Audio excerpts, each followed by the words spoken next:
chapter 24, in which is continued the adventure of the Sierra Morena. The history relates that it was with the greatest attention Don Quixote listened to the ill-starred knight of the Sierra, who began by saying, "Of a surety, señor, whoever you are, for I know you not, I thank you for the proofs of kindness and courtesy you have shown me, and would I were in a condition to requite with something more than good will that which you have displayed towards me in the cordial reception you have given me. But my fate does not afford me any other means of returning kindnesses done me, save the hearty desire to repay them." "Mine," replied Don Quixote, "is to be of service to you, so much so that I had resolved not to quit these mountains until I had found you, and learned of you whether there is any kind of relief to be found for that sorrow under which from the strangeness of your life you seem to labor, and to search for you with all possible diligence if search had been necessary. And if your misfortune should prove to be one of those that refuse admission to any sort of consolation, it was my purpose to join you in lamenting and mourning over it, so far as I could, for it is still some comfort in misfortune to find one who can feel for it. And if my good intentions deserve to be acknowledged with any kind of courtesy, I entreat you, señor, by that which I perceive you possess in so high a degree, and likewise conjure you by whatever you love or have loved best in life, to tell me who you are and the cause that has brought you to live or die in these solitudes like a brute beast, dwelling among them in a manner so foreign to your condition as your garb and appearance show. And I swear," added Don Quixote, "by the order of knighthood which I, though unworthy and a sinner, have received, and by my vocation of knight errant,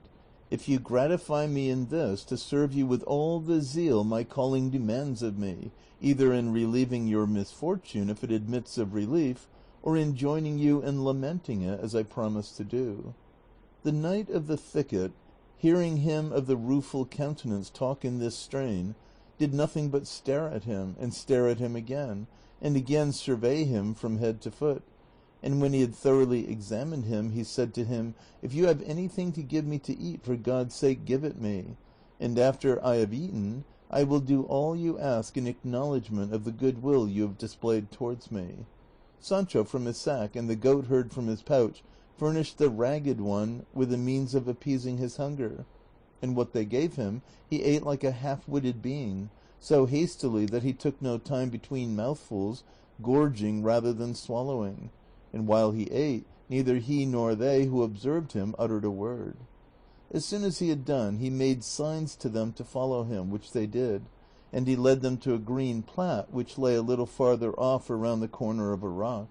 On reaching it, he stretched himself upon the grass, and the others did the same, all keeping silence, until the Ragged One, settling himself in his place, said, "If it is your wish, sirs, that I should disclose in a few words the surpassing extent of my misfortunes, you must promise not to break the thread of my sad story with any question or other interruption, for the instant you do so, the tale I tell will come to an end." These words of the Ragged One reminded Don Quixote of the tale his squire had told him, when he failed to keep count of the goats that had crossed the river, and the story remained unfinished. But to return to the Ragged One, he went on to say, "I give you this warning, because I wish to pass briefly over the story of my misfortunes, for recalling them to memory only serves to add fresh ones, and the less you question me, the sooner shall I make an end of the recital, though I shall not omit to relate anything of importance in order fully to satisfy your curiosity." Don Quixote gave the promise for himself and the others, and with this assurance he began as follows. "My name is Cardenio, my birthplace one of the best cities of this Andalusia, my family noble, my parents rich, my misfortunes so great that my parents must have wept and my family grieved over it, without being able by their wealth to lighten it, for the gifts of fortune can do little to relieve reverses sent by heaven. In that same country there was a heaven in which love had placed all the glory I could desire. Such was the beauty of Luscinda, a damsel as noble and as rich as I, but of happier fortunes, and of less firmness than was due to so worthy a passion as mine. This Luscinda I loved, worshipped, and adored from my earliest and tenderest years, and she loved me in all the innocence and sincerity of childhood. Our parents were aware of our feelings, and were not sorry to perceive them, for they saw clearly that as they ripened, they must lead at last to a marriage between us, a thing that seemed almost prearranged by the equality of our families and wealth. We grew up, and with our growth grew the love between us, so that the father of Lucinda felt bound for propriety's sake to refuse me admission to his house, in this perhaps imitating the parents of that Thisbe so celebrated by the poets, and this refusal but added love to love and flame to flame, for though they enforced silence upon our tongues, they could not impose it upon our pens, which can make known the heart's secrets to a loved one more freely than tongues. For many a time the presence of the object of love shakes the firmest will and strikes dumb the boldest tongue. Ah, heavens! How many letters did I write her, and how many dainty modest replies did I receive? How many ditties and love songs did I compose, in which my heart declared and made known its feelings, described its ardent longings, revelled in its recollections, and dallied with its desires. At length, growing impatient and feeling my heart languishing with longing to see her, I resolved to put into execution and carry out what seemed to me the best mode of winning my desired and merited reward, to ask her of her father for my lawful wife, which I did. To this his answer was that he thanked me for the disposition I showed to do honor to him, and to regard myself as honored by the bestowal of his treasure, but that as my father was alive, it was his by right to make this demand, for if it were not in accordance with his full will and pleasure, Lucinda was not to be taken or given by stealth. I thanked him for his kindness, reflecting that there was reason in what he said, and that my father would assent to it as soon as I should tell him, and with that view I went the very same instant to let him know what my desires were.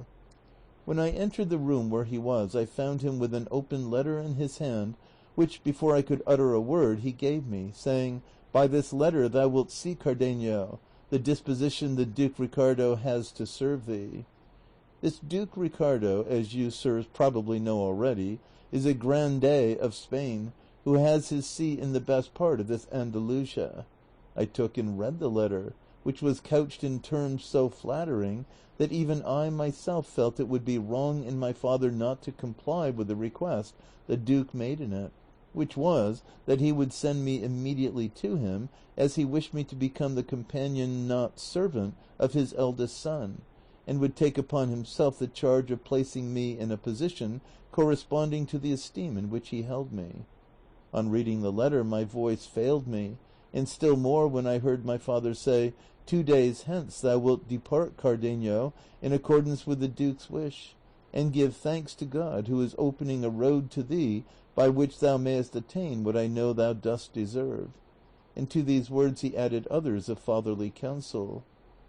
The time for my departure arrived. I spoke one night to Lucinda. I told her all that had occurred, as I did also to her father, entreating him to allow some delay, and to defer the disposal of her hand until I should see what the Duke Ricardo sought of me.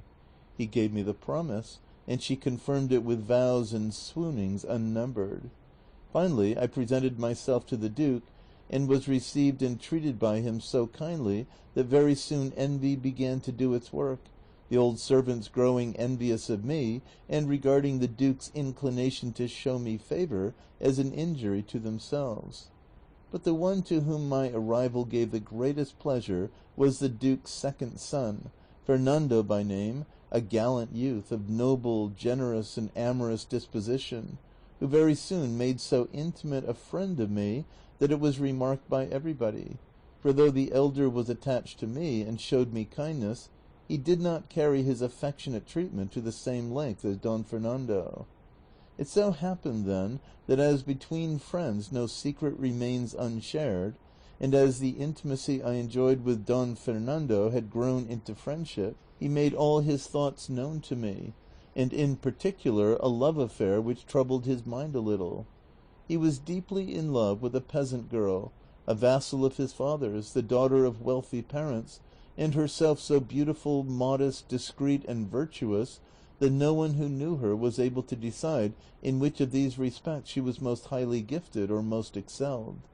The attractions of the fair peasant raised the passion of Don Fernando to such a point that in order to gain his object and overcome her virtuous resolutions, he determined to pledge his word to her to become her husband, for to attempt it in any other way was to attempt an impossibility. Bound to him as I was by friendship, I strove by the best arguments and the most forcible examples I could think of to restrain and dissuade him from such a course, but perceiving I produced no effect, I resolved to make the Duke Ricardo, his father, acquainted with the matter. But Don Fernando, being sharp-witted and shrewd, foresaw and apprehended this, perceiving that by my duty as a good servant I was bound not to keep concealed the things so much opposed to the honor of my lord the Duke. And so, to mislead and deceive me, he told me he could find no better way of effacing from his mind the beauty that so enslaved him than by absenting himself for some months, and that he wished the absence to be effected by our going, both of us, to my father's house under the pretence, which he would make to the Duke, of going to see and buy some fine horses that there were in my city, which produces the best in the world.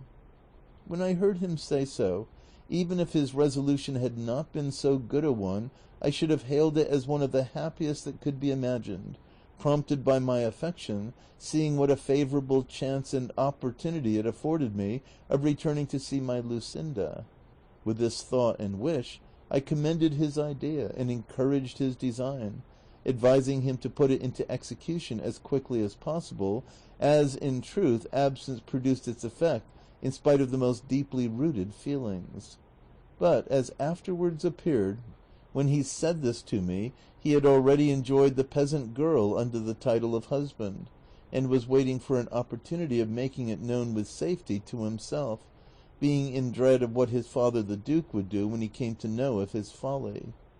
It happened then that as with young men love is for the most part nothing more than appetite, which, as its final object is enjoyment, comes to an end on obtaining it, and that which seemed to be love takes to flight, as it cannot pass the limit fixed by nature, which fixes no limit to true love. What I mean is that after Don Fernando had enjoyed this peasant girl, his passion subsided, and his eagerness cooled, as if at first he feigned a wish to absent himself in order to cure his love, he was now in reality anxious to go, to avoid keeping his promise. The Duke gave him permission, and ordered me to accompany him. We arrived at my city, and my father gave him the reception due to his rank. I saw Luscinda without delay, and though it had not been dead or deadened, my love gathered fresh life. To my sorrow I told the story of it to Don Fernando, for I thought that in virtue of the great friendship he bore me, I was bound to conceal nothing from him. I extolled her beauty, her gaiety, her wit, so warmly that my praises excited in him a desire to see a damsel adorned by such attractions. To my misfortune I yielded to it, showing her to him one night by the light of a taper at a window where we used to talk to one another. As she appeared to him in her dressing gown, he drove all the beauties he had seen until then out of his recollection. Speech failed him, his head turned, he was spellbound, and in the end love smitten, as you will see in the course of the story of my misfortune. And to inflame still further his passion, which he hid from me and revealed to heaven alone, it so happened that one day he found a note of hers entreating me to demand her of her father in marriage, so delicate, so modest, and so tender, that on reading it he told me that in Luscinda alone were combined all the charms of beauty and understanding that were distributed among all the other women in the world. It is true, and I own it now, that though I knew what good cause Don Fernando had to praise Luscinda, it gave me uneasiness to hear these praises from his mouth, and I began to fear, and with reason to feel distrust of him, for there was no moment when he was not ready to talk of Luscinda, and he would start the subject himself even though he dragged it in unseasonably, a circumstance that aroused in me a certain amount of jealousy. Not that I feared any change in the constancy or faith of Luscinda, but still my fate led me to forebode what she assured me against. Don Fernando contrived always to read the letters I sent to Luscinda and her answers to me, under the pretence that he enjoyed the wit and sense of both. It so happened, then, that Luscinda having begged of me a book of chivalry to read, one that she was very fond of, Amadis of Gaul, Don Quixote no sooner heard a book of chivalry mentioned than he said, "Had your worship told me at the beginning of your story that the lady Luscinda was fond of books of chivalry, no other laudation would have been requisite to impress upon me the superiority of her understanding, for it could not have been of the excellence you describe had a taste for such delightful reading been wanting. So, as far as I am concerned, you need waste no more words in describing her beauty, worth, and intelligence, for on merely hearing what her taste was, I declare her to be the most beautiful and the most intelligent woman in the world. And I wish your worship had, along with Amadis of Gaul, sent her the most worthy Don Rugel of Greece, for I know the lady Luscinda would greatly relish Garaida and Garaya, and the shrewd sayings of the shepherd Darinel, and the admirable verses of his bucolic, sung and delivered by him with such sprightliness, wit, and ease. But a time may come when this omission can be remedied, and to rectify it nothing more is needed than for your worship to be so good as to come with me to my village, for there I can give you more than 300 books, which are the delight of my soul and the entertainment of my life, though it occurs to me that I have not got one of them now, thanks to the spite of wicked and envious enchanters. But pardon me for having broken the promise we made not to interrupt your discourse, for when I hear chivalry or knights errant mentioned, I can no more help talking about them than the rays of the sun can help giving heat, or those of the moon moisture. Pardon me, therefore, and proceed, for that is more to the purpose now." While Don Quixote was saying this, Cardenio allowed his head to fall upon his breast, and seemed plunged in deep thought, and though twice Don Quixote bade him go on with his story, he neither looked up nor uttered a word in reply, but after some time he raised his head and said, "I cannot get rid of the idea, nor will any one in the world remove it or make me think otherwise, and he would be a blockhead who would hold or believe anything else than that errant knave Master Elisabad made free with Queen Madasima." "That is not true, by all that's good," said Don Quixote in high wrath, turning upon him angrily as his way was, "and it is a very great slander, or rather villainy. Queen Madasima was a very illustrious lady, and it is not to be supposed that so exalted a princess would have made free with a quack, and whoever maintains the contrary lies like a great scoundrel, and I will give him to know it on foot or on horseback, armed or unarmed, by night or by day, or as he likes best." Cardenio was looking at him steadily, and his mad fit having now come upon him, he had no disposition to go on with his story, nor would Don Quixote have listened to it, so much had what he had heard about Madasima disgusted him. Strange to say, he stood up for her as if she were in earnest his veritable born lady, to such a pass had his unholy books brought him. Cardenio then being, as I said, now mad, when he heard himself given the lie and called a scoundrel and other insulting names, not relishing the jest, snatched up a stone that he found near him, and with it delivered such a blow on Don Quixote's breast that he laid him on his back. Sancho Panza, seeing his master treated in this fashion, attacked the madman with his closed fist, but the ragged one received him in such a way that with a blow of his fist he stretched him at his feet, and then mounting upon him crushed his ribs to his own satisfaction. The goatherd, who came to the rescue, shared the same fate, and having beaten and pummeled them all, he left them and quietly withdrew to his hiding place on the mountain. Sancho rose, and with the rage he felt at finding himself so belaboured without deserving it, ran to take vengeance on the goatherd, accusing him of not giving them warning that this man was at times taken with a mad fit, for if they had known it they would have been on their guard to protect themselves. The goatherd replied that he had said so, and that if he had not heard him, that it was no fault of his. Sancho retorted, and the goatherd rejoined, and the altercation ended in seizing each other by the beard and exchanging such fisticuffs that if Don Quixote had not made peace between them, they would have knocked one another to pieces. Leave me alone, Sir Knight of the Rueful Countenance," said Sancho, grappling with the goatherd, " for of this fellow, who is a clown like myself and no dubbed knight, I can safely take satisfaction for the affront he has offered me, fighting with him hand to hand like an honest man." " That is true," said Don Quixote, " but I know that he is not to blame for what has happened." With this he pacified them, and again asked the goatherd if it would be possible to find Cardenio, as he felt the greatest anxiety to know the end of his story. The goatherd told him, as he had told him before, that there was no knowing of a certainty where his lair was, but that if he wandered about much in that neighborhood he could not fail to fall in with him either in or out of his senses.